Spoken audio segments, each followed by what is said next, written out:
Hello, I'm back with one next experiment. Someone asked me to do a pour, but put the soap, diluted soap, on it to see what happens, and at least that's what I understood. You can also put soap in your paint, but I don't know if that's something I'm willing to do because, for the sake of an experiment, I'll do that, but if you start putting too much stuff in there, it might do something with the paint and you never know what's going to happen. But I suppose if you varnish it or put resin over it or something like that, it would keep it intact, but I'm not sure about putting soap in the paint. But we can just do an experiment and I'll show you. So I've mixed up titanium white, which is an opaque color, and added 20% of pouring medium. The people that are wondering, pouring medium, it's from Liquitex, and it makes the paint flow better, I guess. Then I have the violet, permanent violet. It's all the paints I use are Amsterdam acrylics, and this one too I added 20% of pouring medium. Then I have the Van Dyke brown, and as you all know, the people that watch a lot of my videos, I always put some red and yellow in there, or orange and yellow, to make it just a little bit a warmer color. And I'm seeing that this is just a little bit too thick. So I'm going to just mix it up just a little bit more. But I haven't put any silicone in. So I was wondering, because that person that asked me, sorry I don't know your name anymore, but someone asked me to do something with diluted soap. And I'm not sure if they meant put silicone in it too and do the diluted soap, or just the diluted soap. So I'll just do the diluted soap. So I put it in a little spray bottle, and it's just, you can see the color. That's the color of the liquid dish soap. So I got these three colors. I'll be just pouring them on a tilted canvas, so pouring the colors on top of each other, and then I'll get you guys up close and I'll show you what the soap does. I'm not really fond of the effect it gives, because it gives a lot of really tiny cells, and recently I'm just liking the bigger cells. I think that's something that I'm heading toward, making stuff with bigger cells, because something, I don't know, it's more appealing to me, but that's just personal.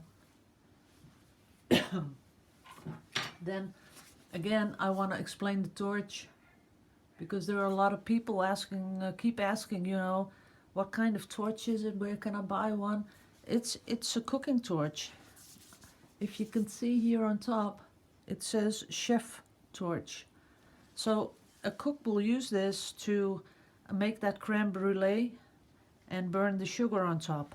So if you want one of these, I think your best bet is to go to a shop where they sell cooking stuff. So do that. Then I have a lot of people that keep on asking, what does the silicone do? The silicone, you put it in the paint, then when you pour it, there's silicone in the paint, and when you torch it, the silicone gets, I don't know, activated some sort of way, and it wants to rise to the top, and it pulls the paint with it, and that creates the cells. So I don't mind explaining this. I'll explain this until I die. I really don't mind at all. Some people just come into my channel and they go to the first video they see, and then all these questions pop up. And because I'm thinking, you've all seen the other videos, I'm so stupid. Too naive, I guess. So I don't mind explaining it all again. Okay, so the soap. What I'm going to do, I'm going to be holding the canvas a little bit tilted like that, so that the colors will flow over each other. And then I'll spray it with the diluted dish soap, and then you can really decide for yourself if it's something that you like, if it's something you're going to add to your acrylic pours. So I'd like to start with just a little bit of white, and I'm going to rub it in there a little bit, just make it a little wet.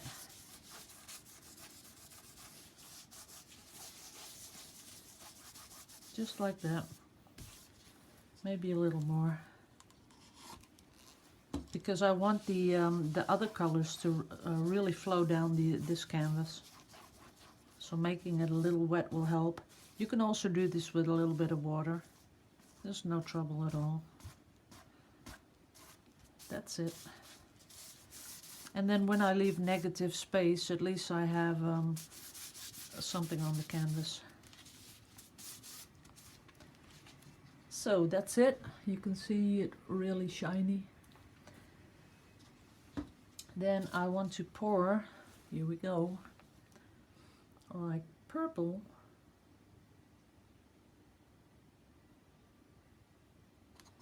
That's when I get all quiet, because I just love seeing paint flowing out of a cup, don't you?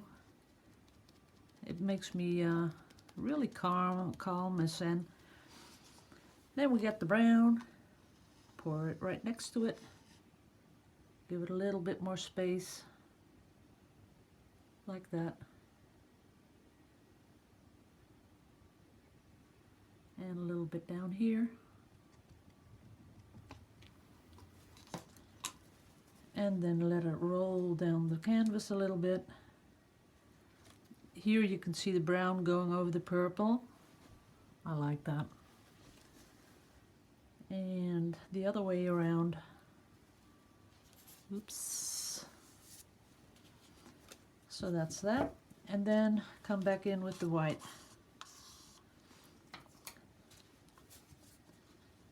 Let's see if we can really make this flow over here. Yep, it's working. And then make it flow back. Because normally, you know, you do a dirty pour. A dirty pour is where you put all the colors together in the cup, and then you pour from that one cup where all the colors are in together. But this one, I'm just pouring over each other because I am going to do something with a palette knife pretty soon. Just making it all covered. That's good. Then I'm gonna do this.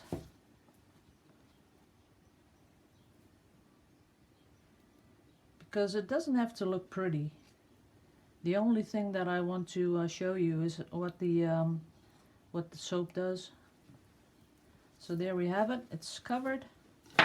And there were a lot of people asking, what if you didn't add any silicone?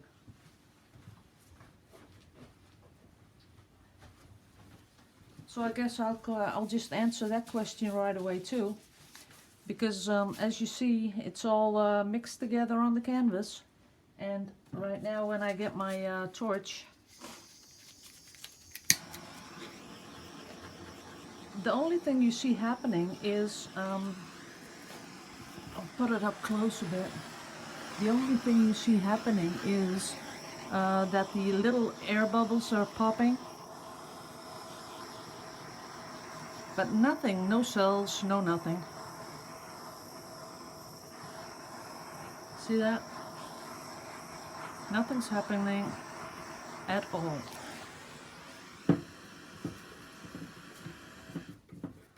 So I don't know if you can, if it's focusing, but you only see the little air bubbles popping, and that's it. And now I come in with the diluted soap. Here we go, but you have to watch this because this goes real fast. There you go. See it? How fast that happened? And you do sort of create some sort of an effect that looks like cells, what is made with silicone. but it's just so fine and so small, and I'm really not liking it. Trying to get that in focus for you. I'll do some close-ups in a minute. But this is what the soap does. And the cells are not as nice and round and formed as pretty as with silicone. And if you let it dry, they even get more jaggedy, and it's for me it's not appealing. But I could imagine that maybe some. Let's see if we torch it again. I've never done that. Nah, nothing happening. Nope, nothing.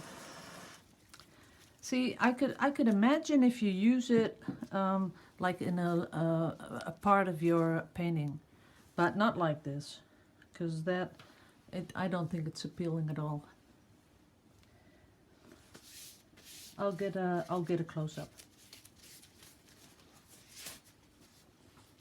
So after this one, we have I'm going to be doing the oil over the acrylic pour, and then I'll be doing a really big canvas, and I'll try to do something that resembles the work of Greg Benz. I'm not going to be copying him because that's impossible.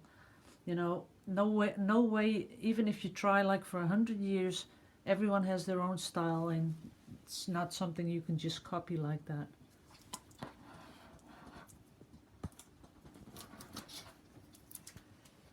Okay, that's working. See that? So that's what happens when you put diluted soap on it in one of those mister bottles. But I don't like it. Really, I don't. Maybe just a little bit. If you did it a little bit, it would maybe make sense, but not totally like cover the whole canvas. If you're wondering what the soap really does, it breaks the surface tension. So that's all it does. And there are some, see if you get this little spot, that's nice. And I think I would like, let's see, that bit maybe. Nah. You know, see how the cells are jaggedy all over? That's not what I like. I like nice round cells.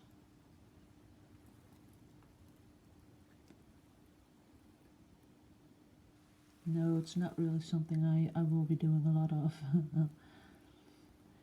But for the sake of experiment, you asked and I do. So that's back in focus. So I'm gonna be putting this one on YouTube first, and then I'm gonna go and do the oil over the acrylic pour. And again, I'm gonna be thanking you all for the really kind comments you all do. So thank you all. I'll see you in the next one. Bye bye.